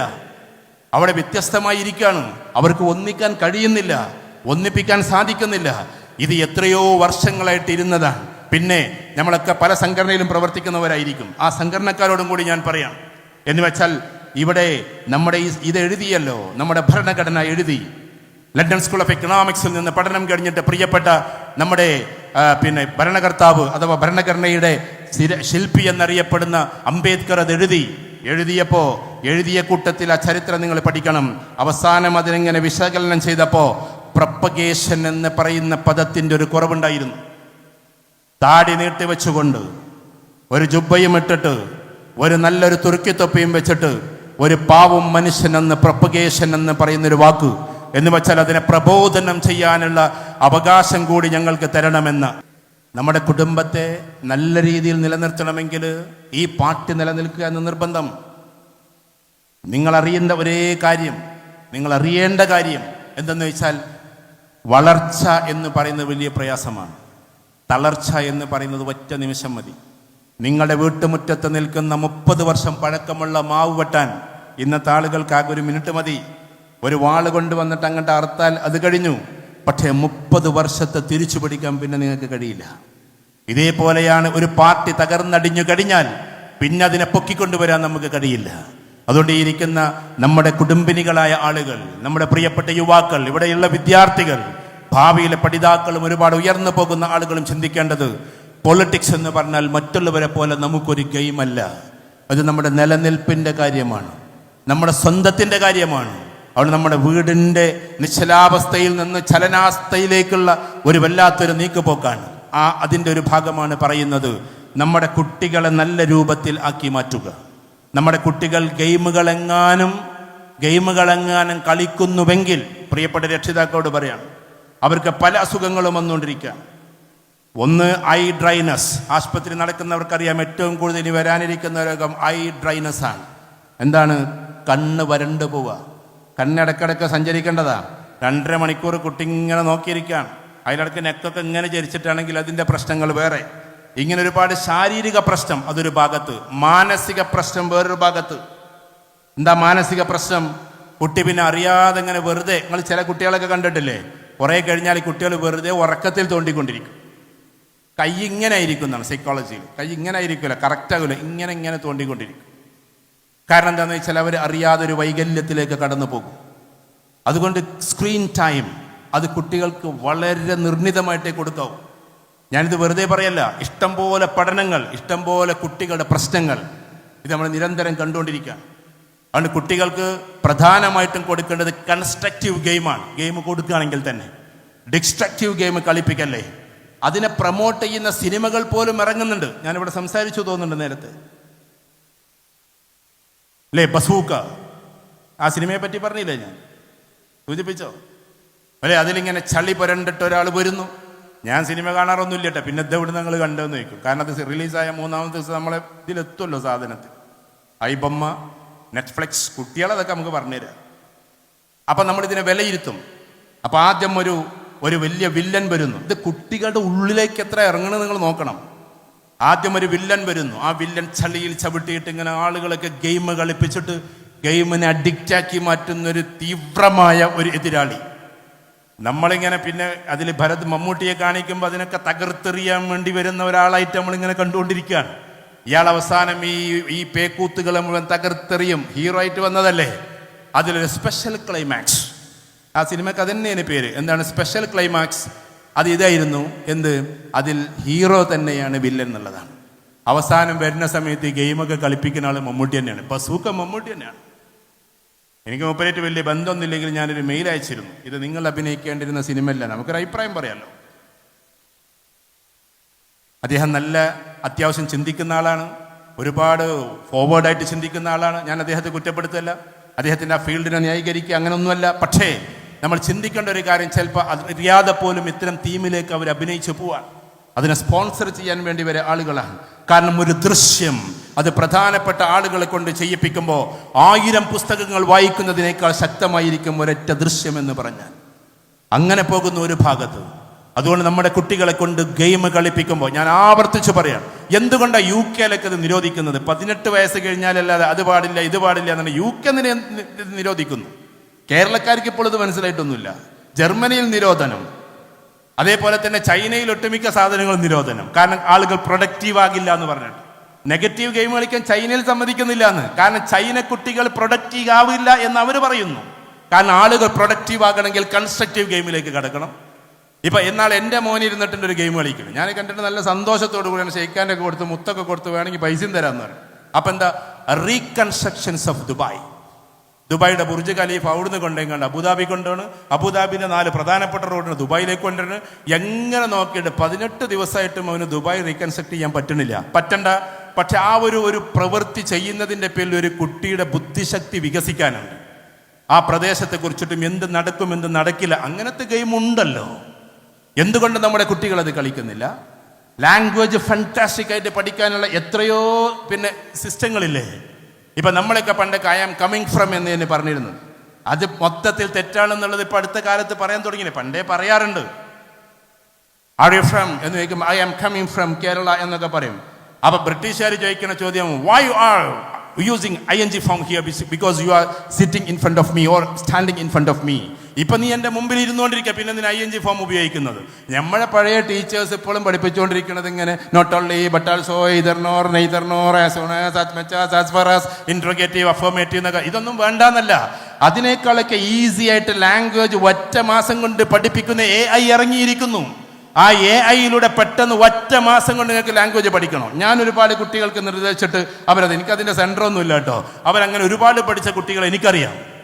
ഇപ്പം കോഴിക്കോട്ട് നിന്നുള്ള ഒരു പ്രിയപ്പെട്ട എൻ്റെ ഒരു സുഹൃത്ത്, അദ്ദേഹത്തിൻ്റെ മക്കള് ഒരു പരിപാടിയിൽ പങ്കെടുത്തതാണ് കോഴിക്കോട് ടാഗോർ ഹാളിൽ. പിന്നീട് 2 വർഷം കഴിഞ്ഞിട്ട് അതേ സ്ഥലത്ത് ഒരു പരിപാടിക്ക് വന്നപ്പോൾ എന്നെ അദ്ദേഹത്തിൻ്റെ വീട്ടിലേക്ക് കൊണ്ടുപോയി. എന്തിന്? ഭക്ഷണം കഴിപ്പിക്കാൻ. അപ്പോൾ പിന്നെ മറ്റേ മെഡിക്കൽ കോളേജൊക്കെ കഴിഞ്ഞിട്ട് പോകണം. അപ്പം ഞാൻ പറഞ്ഞു, ഇത്ര ദൂരം വരെ നമ്മളൊരു ഭക്ഷണം കഴിക്കാൻ എന്ന് പറഞ്ഞു. അവിടെ സാഗർ ഹോട്ടൽ ഇതൊക്കെ ഉണ്ടല്ലോ. അപ്പം അദ്ദേഹം അവിടെ കൊണ്ട് അല്ലാതെ വേറൊരു കാര്യം കാണിച്ചു തരാനാണ്. ചെന്നപ്പോൾ ഈ 2 കുട്ടികൾ ഹിന്ദി പറയുന്നു, അറബി പറയുന്നു, ഇംഗ്ലീഷ് പറയുന്നു. കോഴിക്കോട് വളരുന്ന മക്കൾ. അവർ ദുബായ് കണ്ടിട്ടില്ല, വേറെ എവിടെയും കണ്ടിട്ടില്ല. പക്ഷേ സുന്ദരമായി അറബി പറയുന്നു, സുന്ദരമായി ഇംഗ്ലീഷ് പറയുന്നു, സുന്ദരമായി ഹിന്ദി പറയുന്നു. എന്താ കാര്യം? ഈ AI ഉപയോഗിച്ച് പഠിച്ചതാണ്. ഒരു മാസം കൊണ്ട് 2 മാസം കൊണ്ട് ലാംഗ്വേജ് ഫാന്റാസ്റ്റിക് ആയിട്ട് AI പഠിപ്പിക്കുകയാണ്. പക്ഷെ നമ്മുടെ കുട്ടികൾ 2 മാസം തോണ്ടിയിരുന്നാൽ ഇതൊന്നും പഠിയൂല. കാരണം എന്തുകൊണ്ടാ? ഇപ്പം ഇതിൽ ഇംഗ്ലീഷിൽ ഞാൻ ഇടയ്ക്കൊക്കെ ചോദിക്കാറുണ്ടെങ്കിൽ ആ ചോദ്യം ഒന്ന് ചോദിച്ചോട്ടെ. കാസർഗോഡ് ജില്ലയിൽ ഞാൻ ചോദിച്ചോട്ടെ, ഇംഗ്ലീഷ് മീഡിയത്തിൽ പഠിക്കുന്ന കുട്ടികളെന്ന് കൈ പൊക്കിയാട്ടെ. ഇവിടെ ദുബായിലുള്ള കുട്ടികളൊക്കെ ഇംഗ്ലീഷ് മീഡിയത്തിലാവുമല്ലോ. ഒന്ന് ഉറക്കെ കൈ പൊക്കിക്കോ മക്കളെ, ദുബായിലുള്ള മക്കളാണല്ലോ. ഒന്ന് ഉറക്കെ കൈ പൊക്കടാണ്ട് പൊക്കിക്കോ, ഒന്നും കാണിക്കണ്ട. നിങ്ങൾ ആരെങ്കിലും ഇതിനൊരു ഉത്തരം പറഞ്ഞു. ഞാനിപ്പോൾ ഈ പറഞ്ഞത് എന്താന്ന് പറഞ്ഞാൽ ഞാൻ ഇവിടുന്ന് നിങ്ങൾക്ക് ചോക്ലേറ്റ് കഴിക്കാൻ ഒരു 10,000 രൂപ തരാം, എൻ്റെ വകയായിട്ട് തരാം. കേട്ടോ കേട്ടോ, ദുബായ് കുട്ടികളോട് ഞാൻ ചോദിക്കണേ, ചെറിയൊരു സെന്റൻസാണ്, ബറാക്ക് ഒബാമയുടെ പ്രസംഗത്തിലുള്ള ഒരു വാക്കാണ്. എന്താന്ന് പറഞ്ഞാൽ ഞാൻ 10,000 രൂപ ഇവിടുന്ന് തരാം. ഒന്നും കൂടി പറയട്ടെ.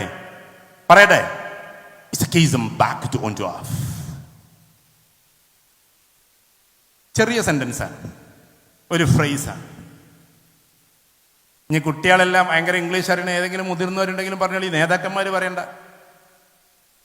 എന്താ ഞാൻ പറഞ്ഞത്? എന്നാൽ വേറൊന്ന് പറയാം, ഒന്നും കൂടി, കുറച്ചും കൂടി നേരത്തെ കുറച്ച് സെന്റൻസ് വലുതാവും, പക്ഷേ ഇതിനേക്കാൾ ഈസിയാണ്. ഓക്കെ, ശ്രദ്ധിക്കണേ. If you are ready to imbibe your quality which is concerned as a part of the history today.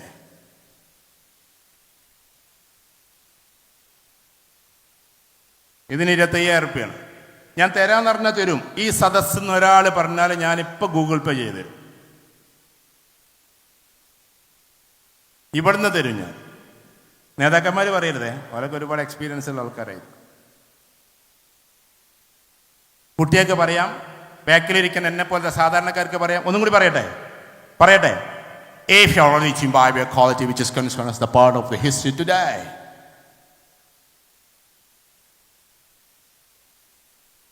ഇപ്പം നിങ്ങൾക്ക് ഇത് തിരിയാത്തത് എന്തുകൊണ്ടാണെന്നറിയോ? നിങ്ങൾ എൻ്റെ 8 മണിക്കുള്ള ട്രെയിന് വരെ ഇരുന്നാലും നിങ്ങൾക്ക് തിരിയില്ല എന്ന് എനിക്കറിയാം. കാരണം എന്താണെന്ന് വെച്ചാൽ ലിസണിങ് സ്കില്ല് എന്ന് പറഞ്ഞൊരു സ്കില്ലുണ്ട് മനുഷ്യന്. ഭാഷ അറിഞ്ഞാൽ പോരാ, കേൾക്കുമ്പോൾ തിരിയുക എന്നൊരു സ്കില്ലുണ്ട്. നിങ്ങളെങ്ങാനും ഭാവിയിൽ പഠിച്ചുയർന്നിട്ട് ടോപ്പ് റേഞ്ചിലേക്ക് ഒരു പൊസിഷനിലേക്ക് ഉയർത്തുകയാണെങ്കിൽ ഇംഗ്ലീഷുകാർക്ക് തോന്നുകയാണ് നിങ്ങളങ്ങോട്ട് കയറണ്ടെന്ന് തോന്നിയാൽ അവർ ലാംഗ്വേജ് ടെസ്റ്റ് ചെയ്ത് ചോദിക്കുക ചെയ്യുക.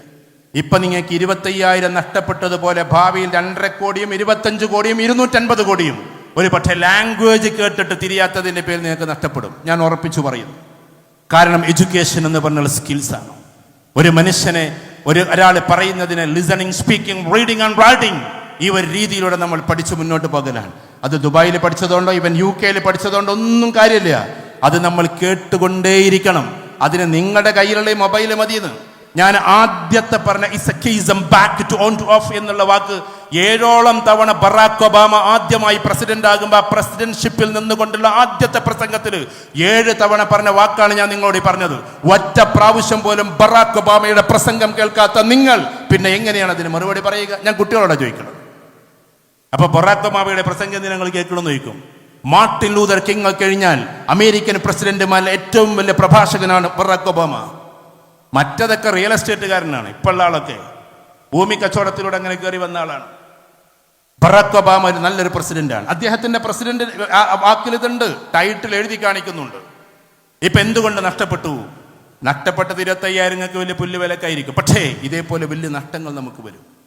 അതുകൊണ്ട് സ്കിൽ ഡെവലപ്മെന്റിന് വേണ്ടിയിട്ട് നമ്മൾ കുട്ടികളുടെ മൊബൈൽ കൊടുക്കാവൂ, കൺസ്ട്രക്റ്റീവ് ഗെയിമിന് വേണ്ടിയിട്ടേ കൊടുക്കാവൂ.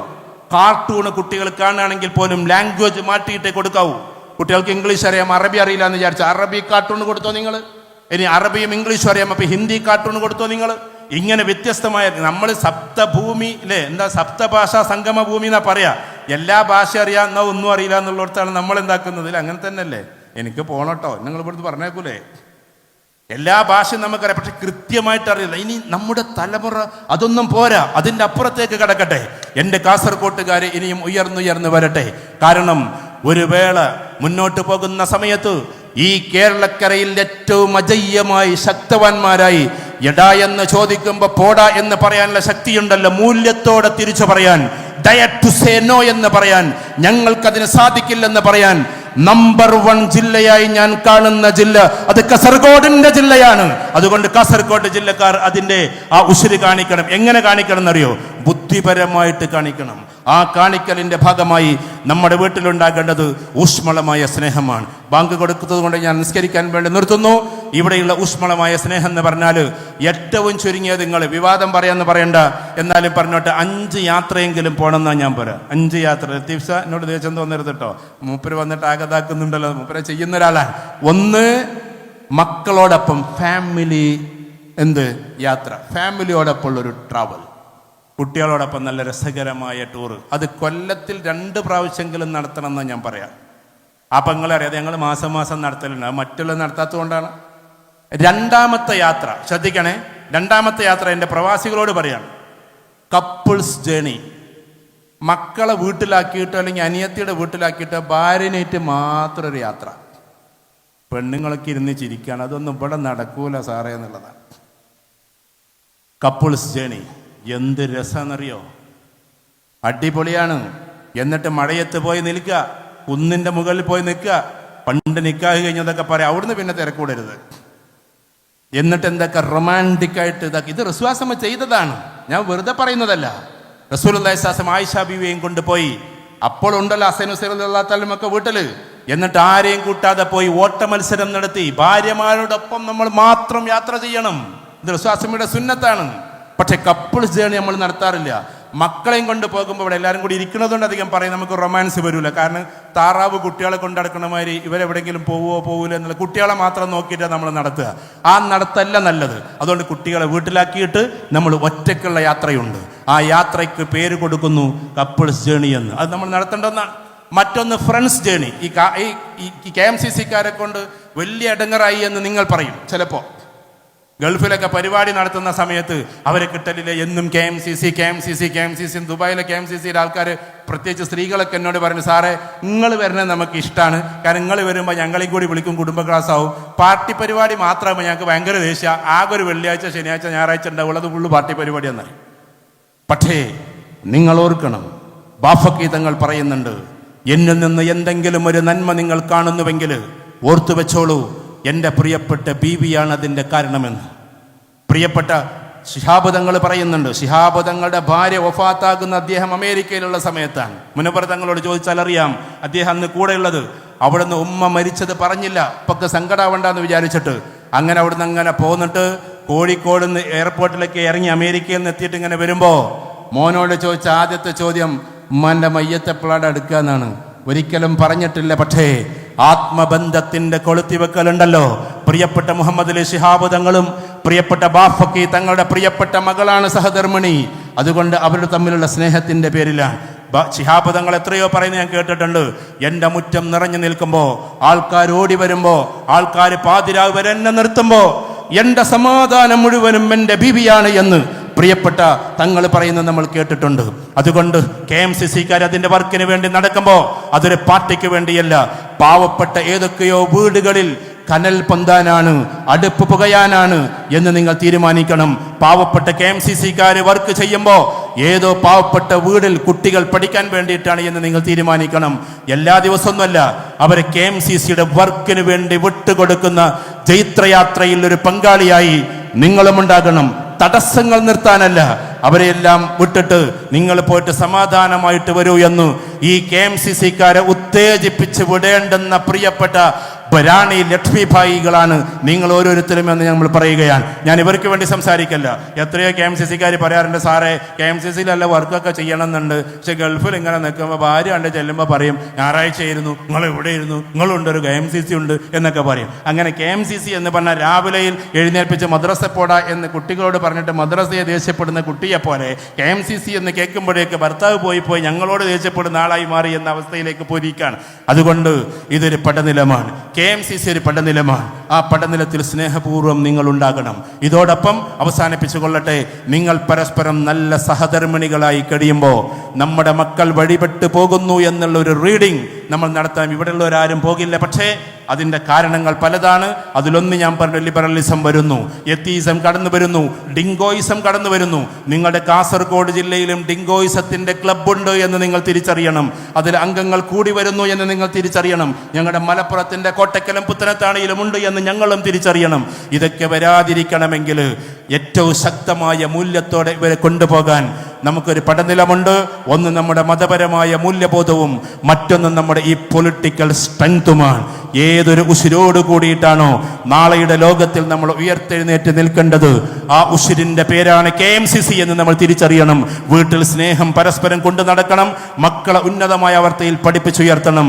നാളെയുടെ അവാർഡ് ദാന ചടങ്ങിൽ കാംബ്രിഡ്ജിലും ഓക്സ്ഫോർഡിലും പോയി പഠിച്ചു നാളെയുടെ ലോകത്തോട് സംവദിക്കുന്ന ഉഗ്രമായ വിദ്യാർത്ഥികളായി നമ്മുടെ കുട്ടികൾ മാറണം. പ്രിയപ്പെട്ട പെൺകുട്ടികളോട് ഒറ്റവാക്ക് പറഞ്ഞ് ഞാൻ അവസാനിപ്പിച്ചു കൊള്ളുന്നു. ഒന്ന്, എത്രയോ കുട്ടികളെ കൗൺസിലിങ്ങിന് വേണ്ടി കൊണ്ടുവന്നപ്പോൾ അതിൽ ഒരുപാട് കുട്ടികൾ കാസർഗോഡ് ജില്ലയിൽ നിന്നാണ് കാണുന്നത്. എനിക്കതിൻ്റെ സെന്ററുണ്ട്, ഞാൻ അതിനു വേണ്ടി നിൽക്കാറില്ല. കാസർഗോട്ടിൽ ഒരു പെൺകുട്ടിയോട് ഞാൻ ചോദിച്ചു, ഈ കാസർഗോഡ് ജില്ലക്കാരിയാണ്, ആ കുട്ടിയോട് സ്ഥലം ഞാൻ പറയുന്നില്ല. ആ കുട്ടിയോട് ചോദിച്ചു, മോളെ നിനക്കെങ്ങനെയാണ് ഈ ഹൈന്ദവനായി ഈ പയ്യനോട് ഇത്രമാത്രം പ്രണയം വന്നത്? കാണാനൊരു കോലവുമില്ലാത്ത മെലിഞ്ഞുണങ്ങിയ ഒരു പയ്യൻ, ഒരു പെണ്ണിന് ഒരാണിനോട് ആകർഷണീയത തോന്നാൻ 5-6 കാരണങ്ങളുണ്ട്. അതിൽ ഒരു കാരണവുമില്ലാത്തൊരു പയ്യനാണ് ഇപ്പുറത്ത് നിൽക്കുന്നത്. ഈ ഒരു കാരണവുമില്ലാത്ത ഈ പയ്യനെ എങ്ങനെയാണ് നീ ഇങ്ങനെയൊക്കെ ഇത്ര വലിയ ബന്ധത്തിലായത് എന്ന ചോദ്യത്തിന് ആ കുട്ടി പറഞ്ഞ മറുപടി, ഈ നിങ്ങളുടെ ജില്ലയിൽ നിന്ന് വന്ന ആ പെൺകുട്ടി പറഞ്ഞ മറുപടി കരഞ്ഞുകൊണ്ട് പറഞ്ഞത്, സാർ, അവൻ പ്രൊഫൈല് മാറ്റിയിട്ടാണ് ആദ്യം മെസ്സേജ് തുടങ്ങിയത് എന്നാണ്. പ്രൊഫൈലിന് അവൻ്റെ പിക്ചറല്ലേ വെച്ചത്, ഏതോ നല്ല സുന്ദരനായൊരു കാസർഗോട്ടുകാരൻ്റെ മുഖം വെച്ചിട്ടാണ് തുടങ്ങിയത്. അങ്ങോട്ടും ഇങ്ങോട്ടും മെസ്സേജ് അയച്ചയച്ച് അവസാനം അവൻ്റെ പ്രൊഫൈല് എന്ന് പറയുന്നത് ഒറിജിനലാന്ന് വിചാരിച്ച് ഞാൻ അങ്ങോട്ടും ഫോട്ടോസ് അയച്ചു, അവൾ ഇങ്ങോട്ടും ഫോട്ടോസ് അയച്ചു. ആ ഫോട്ടോസ് ചിലപ്പോഴൊക്കെ വളരെ മോശമായതായി പോയി സാർ, അത് അവൻ്റെ സ്റ്റോറിലുണ്ട്. അതുകൊണ്ട് അവൻ ഇപ്പം പറയുന്നത് ഞാനിത് പ്രസിദ്ധീകരിക്കും, സോഷ്യൽ മീഡിയയിൽ എടുക്കിടും, അതുകൊണ്ട് നീ എന്നെ വിവാഹം കഴിക്കണമെന്നാണ്. ആ കുട്ടി പറയാണ്, സാറേ, നിങ്ങൾ ഇങ്ങനെയൊക്കെ കൗൺസിൽ ചെയ്യുമ്പോൾ ഇതെന്നൊക്കെ പിന്മാറണമെന്ന് എനിക്ക് ആഗ്രഹമുണ്ട്, പക്ഷേ അവനത് സോഷ്യൽ മീഡിയയിൽ ഇടുമോ എന്ന് പേടിയാണ്. എൻ്റെ പ്രിയപ്പെട്ട KMCCക്കാരോട്, നിങ്ങൾ നർക്കോട്ടിക് സെല്ലുമായി ബന്ധപ്പെട്ടിട്ട് ഇതൊക്കെ പരിപാലിക്കുന്നത് പോലെ ഇതിൻ്റെ പ്രത്യേകമായ വിങ്ങുണ്ട്. നിങ്ങളുടെ ഒരു പെൺകുട്ടി എങ്ങാനും ഒരു മെസ്സേജ് അയച്ചു കഴിഞ്ഞാൽ അപ്പുറത്തെ നമ്പർ കൊടുത്തു കഴിഞ്ഞാൽ അവർ പോലും അറിയാതെ അവരുടേതിൽ നിന്ന് ഡിലീറ്റ് ആക്കുന്ന നമ്മുടെ IT സെല്ല് വിദഗ്ധന്മാരുണ്ട്. അതുകൊണ്ട് ഒരു ഫോട്ടോയുടെ പേരിൽ ആരും ഭയപ്പെടേണ്ടതില്ല, അത് സോഷ്യൽ മീഡിയയിൽ എത്തുമെന്നും ആരും ഭയപ്പെടേണ്ടതില്ല. നമ്മൾ ചെയ്യേണ്ടത് ഒന്നു മാത്രം, ഒരു സംഘബലത്തിൻ്റെ കൂടെ നിൽക്കലാണ്. നമ്മുടെ പെൺകുട്ടികൾക്ക് എന്തെങ്കിലും അപജയം വന്നു എന്ന് കേൾക്കും, അല്ലെങ്കിലും എന്തിനാ അത്? ഇപ്പുറത്തൊരു പാവം ആമിനു താത്താൻ്റെ മോന്, അപ്പുറത്തൊരു ജാനകി അമ്മയുടെ മോള്, ആ മോളെ പഠിപ്പിച്ച് വലുതാക്കി അവൾ ഉയർന്ന അവസ്ഥയിലേക്ക് പോയി.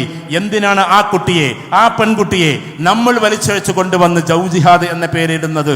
ആ പാവം കുട്ടി അവിടെ ജീവിക്കട്ടെ, അവിടെ വളരട്ടെ. അതാണ് മുസ്ലിം ലീഗിന്റെ ഉദ്യമം. മുസ്ലിം ലീഗ് ഒരിക്കലും കല്യാണത്തിന് വേണ്ടി ഒരു പെൺകുട്ടിയെ മതം മാറ്റില്ല. അങ്ങനെ ലവ് ജിഹാദ് മുസ്ലിം ലീഗിന് അറിയുകയുമില്ല, KMCCക്കും അറിയില്ല. അതുകൊണ്ട് ആരും ആ പേരും പറഞ്ഞ് വരികയും വേണ്ട. കാരണം നമ്മൾ പഠിക്കുന്ന ഹദീസിൽ ആദ്യത്തെ ഹദീസ്, ബുഖാരിയിലെ ആദ്യത്തെ ഹദീസ്, ആയിരക്കണക്കിന് ഹദീസുകൾ ബുഖാരി, മുസ്ലിം, നസായി, തുർമുദി, ഇബ്നു മാജ, അബൂ ദാവൂദ്, ഇതാണ് സിഹാഹു സിത്ത. അതിലെ എല്ലാ ഗ്രന്ഥങ്ങളിലെയും ആദ്യത്തെ ഹദീസ്, ബുഖാരിയിലെയും മുസ്ലിമിലെയും എല്ലാറ്റിലെയും ആദ്യത്തെ ഹദീസ്, നീ പുറപ്പെട്ടത് ഒരു പെണ്ണിനെ തേടിയാണെങ്കിൽ പെണ്ണിനെ നിനക്ക് ലഭിക്കും. നീ പുറപ്പെട്ടത് അധികാരം തേടിയാണെങ്കിൽ അതിനെ നിനക്ക് ലഭിക്കും. നീ പുറപ്പെട്ടത് അള്ളാഹുവിനെയും അവൻ്റെ റസൂലിനെയും തേടിയാണെങ്കിൽ അതിനെ നിനക്ക് ലഭിക്കും. ഇന്നമൽ അഅ്മാലു ബിന്നിയാത്ത് എന്ന് പറഞ്ഞുകൊണ്ടുള്ള ഹദീസാണ്. അതിൻ്റെ അർത്ഥം എന്താണെന്നറിയോ? ഒരു പെണ്ണിനെയും മതം മാറ്റാൻ വേണ്ടി നമ്മളാരും പ്രണയിക്കേണ്ടതില്ല. ഒരു അധികാരത്തെയും നമ്മൾ മതത്തിന് വേണ്ടി കൂട്ടിപ്പിടിക്കേണ്ടതില്ല. അഥവാ അള്ളാഹുവിനെ മനസ്സിലാക്കിയിട്ട് അതിനെ മനസ്സിലാക്കേണ്ടത് എന്നുള്ളതാണ്. അതുകൊണ്ട് അത്തരത്തിലുള്ള പ്രവണതയിലേക്ക് പോകരുതേ. എൻ്റെ പ്രിയപ്പെട്ട KMCCയുടെ വക്താക്കളോട്, ഒരു പെൺകുട്ടിയും അത്തരം ചാബല്യത്തിലേക്ക് പോകല്ലേ. ഈ പാവം ഉമ്മയുടെയും ഉപ്പയുടെയും ചാരത്ത് ചേർന്നും അതോടൊപ്പം മാറത്ത് ചേർന്നും ഏറ്റവും മനോഹരമായി നമുക്ക് നമ്മുടെ ജീവിതത്തെ പൂർത്തിയാക്കണം. ചടുലമായ രീതിയിൽ അള്ളാഹുവിൻ്റെ നേരായ പാതയിൽ മനുഷ്യരെ മുഴുവൻ സ്നേഹിച്ച് അവരെ മുഴുവൻ സഹായിച്ച് ഏറ്റവും മനോഹരമായി നമുക്ക് മുന്നോട്ട് പോകണം.